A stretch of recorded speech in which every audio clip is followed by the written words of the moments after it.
Yan, magandang hapon sa ating lahat. Ito, tatapos ko mag-ayos ng ating mga halaman dito sa harapan ng ating kubo para maganda-ganda ang ating tinatambayan araw-araw.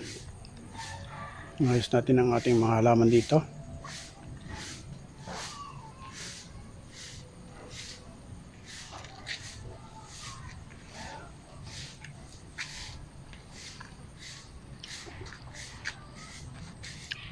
Kalat-kalat kasi itong mga halaman natin, kaya ngayon lang tayo nagkaroon ng pagkakataon na ayusin ito. At marami pang iayos. May mga nakakalat pa. Pero ito ang natapos natin kanina na ayusin dito sa ating palibot ng ating munting kubo.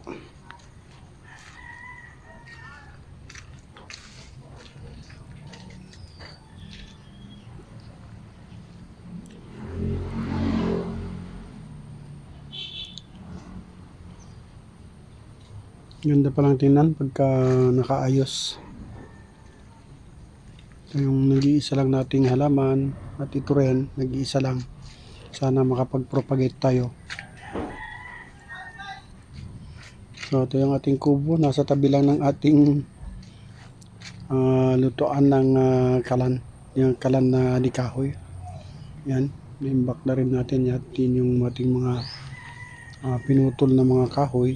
Yan, kaya itong ating pinaglilibangan, papalipasan ng oras araw-araw.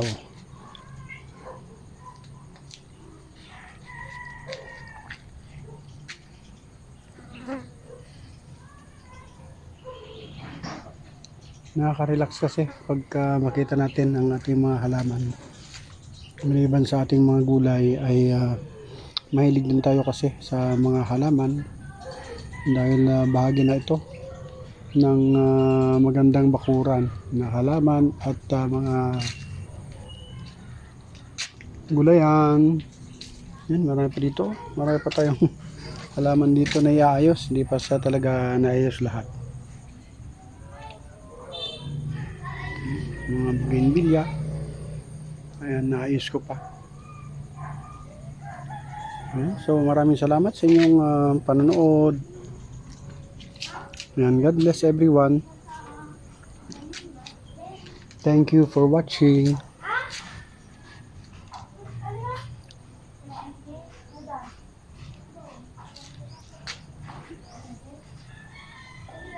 Mabuhay tayong lahat.